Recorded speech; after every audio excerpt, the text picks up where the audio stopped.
CEOs, welcome to another episode of Coffee with Bridgett.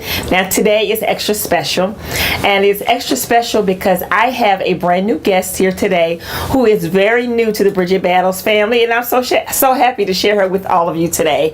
Kira Mulder. Kira, welcome. Thank you. Welcome to Coffee with Bridgett, where we talk about all things fabulous, fun, lifestyle, and things that are just happening. So let's talk. So Kira, now you have a nonprofit. Yes, that is correct. Yes, so can you tell my CEOs a little bit about your nonprofit? Sure. The name of my nonprofit organization is Bridgett Gaps Incorporated. We're based in Trenton, New Jersey. We currently pretty much are a community service project nonprofit. Everything we do is to service the community. It's for all ages, all categories, and groups of people. So we don't discriminate. It's for the youth, it's for the adults. Currently, we're trying to just work in phases, as that's what I tell everyone. We started our food program, and that's entitled Let's All Eat. We also have a clothing program, and that's called We've Got You Covered. Okay. So you have something for everybody. Yes, because honestly, you know, most organizations, they tend to hone in on one focus. With my passion, with my heart, and who I am, I help everybody. I love it. So tell me now, what exactly inspired you to actually start this nonprofit? Was there something that, you know, triggered to say this is what I should be doing? What was the aha moment for this? Honestly, you know, it started off with the organization at my church. I'm a member of Greater Fountain of Praise. And back in the day, I guess you can say, we had a sister to sister chapter. Pretty much it was more like a little girls get together. We was encouraging each other, empowering one another. And I was like, you know what? I want to do this for the younger girls. So I started the junior chapter of the sister to sister. So I noticed that I felt boxed. I felt like we were only reaching the young girls that were in the church. And I felt like the message that we were offering, the point of the organization was for all. So I branched out. And in order to sometimes do things that's not always, I guess, structured and sound and based biblically, because everyone's not going to come to the church. This is true. So I'm like, what can I do to reach those who aren't willing to come into these four walls? And I went to school. I talked to a counselor. My actual major used to be accounting. So she's like, you don't look like an accountant. I was like, really? So she's like, I think you will do better in psychology. So I was like, you know what? You might be right. And that's when I switched over. I changed my major. And next thing you know, my passion was just to be able to help. And I stayed up one night and I'm like, Lord, this is my heart. This is my desire. I need a name. What can I do? And from that was birthed Bridgett Gaps. I love it. You talked about sister to sister. Yes. And I don't know if you remember or not, but I had a sister to sister, and I came to Fountain of Praise, and I did a sister to sister years ago. So it just brought back so many memories. Yes. So okay. So I love it. So now you have an event coming up, the Then and Now Experience. Yes. And I'm super excited. Not only am I keynoting the Then and Now Experience, y'all come here, may share some great strategies with you. But I want to know, what can we tell the CEOs? What can they expect from the Then and Now Experience? You know, I want to just give a little history on the name of the luncheon. It sparked from a conversation I was sitting one day having with my family, and one of my cousins, she's actually the honoree at the luncheon because it was inspired by her. She was talking and she was just expressing how she went down one of her old stomping grounds, went down one of the streets she used to always hang on. And she said, you know, I saw the girls that I used to run the streets with. And she said, I looked at them and I'm like, I can't believe you guys are still doing the same thing we were doing before. Wow. And she said, I took a look at my life and I took a look at where they are. And she's like, I'm no longer there. I'm not in that place where I used to be. And I was like, you know what? Someone needs to hear that. Someone needs to hear other people's experiences of the places they've been, the things they did, and how they're no longer what they used to be, no longer going to the places they used to go. And I sat one day and I was like, I need a name for this. Why do I feel churchy right here? I know, right? And I'm like, I'm sitting there one day and I'm like, Lord, I need a name for this that's going to be catchy. And I was having another conversation with another set of cousins, expressing to them how I felt about this so passionately. And I said, you know what? I got it.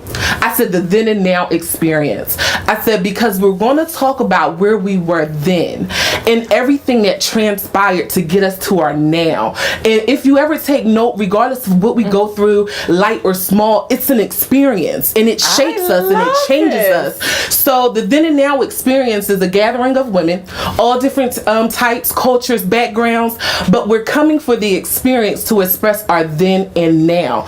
And I honestly believe that every woman that comes is going to be empowered. There's going to be a shift that takes place in their life, and that's whether or not they're saved or unsaved. Shifts can happen regardless. I love it. Listen, wait. What just happened here, CEO? What just happened? So that was just like loaded right there. That was just like so much that you just said right there. So first of all, I have to tell you, anytime anybody says the word experience, it ignites something in me because of course it's part of my brand. Yes. And so also I'm thinking about me sharing my story with everyone who comes to the then and now experience, sharing my journey to becoming a CEO, sharing my journey to success, and most importantly, giving people tools and tactics and strategies so that they can be successful and they can look at their then and their now, and they can go out and make an impact and help other younger girls. Yes. And also the same thing holds true for our family members. I am a firm believer. We go out and help everybody else in the world. We have to help our family. So the fact that you said that your cousins and your family, they were your inspiration, that is just like another building block. Because once we have our family a part of our mission and our vision, they're already a part of our core values. The then and now experience will turn into the family experience. Okay. Yes. Well, and it becomes a movement. The Bible says it. Charity begins at home. Then it spreads abroad. Yes. So until we're able to actually ignite some type of change and empower those that is the closest to us, how can we then expect to change the lives of those we don't know? These are the first people we encounter. These are the first relationships we build, is with our family. And that teaches us then how to deal with women and men if you take away the titles of who they are. That's true. So now that I've had the opportunity to grow with the people that's been around me, it helps me be a better adult, a better person in the world of people I don't know, because now I can understand you on a different level. Right. And that's what we want to do. We want to be better at everything that we do. Yes. And most importantly, somebody has to be changed or shifted.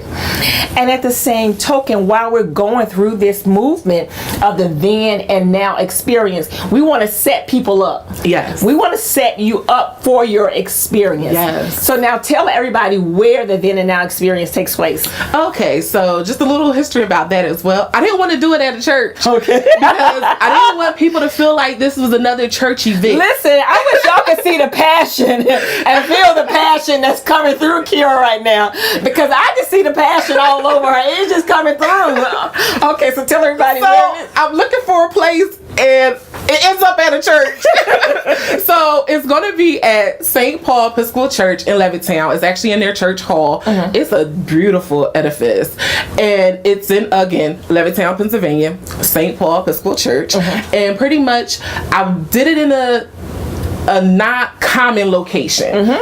It's not where everyone would expect for it to be, and it's not centered around people that look like us. I love it, because I want it to be diverse. I want it to be multicultural, because we as the women, regardless of our backgrounds, we share similar experiences, and a lot of times we don't realize that you're just like me. Exactly right, just a different outfit. Yes. So now what I love about this is that this event is free. Yes, ma'am. It's free. Ladies and gentlemen, can I say it again? It is free.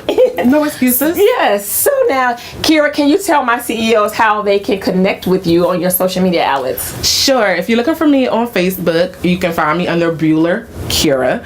Also, you can follow the business page. It's Bridgett Gaps Incorporated. We're also on IG. It's Bridgett Gaps Incorporated. And we're on Twitter. So we're on all social media, pretty much. CEOs, please go and follow her. Connect with this movement. And most most importantly, come and experience the then and now experience. I'm inviting you personally. I want you to come and celebrate this vision, celebrate this visionary, come and be impacted, and come so that we can connect with each other and learn from each other. Yes. Now, so at the end of every episode here on Coffee with Bridget, we cheers. Okay. So I'm so happy that you're here with me today. Yay. And I cannot wait till I am able to come and celebrate with you April for the then and now experience. So CEOs, I will see you there. Talk to you soon. Yes. Cheers.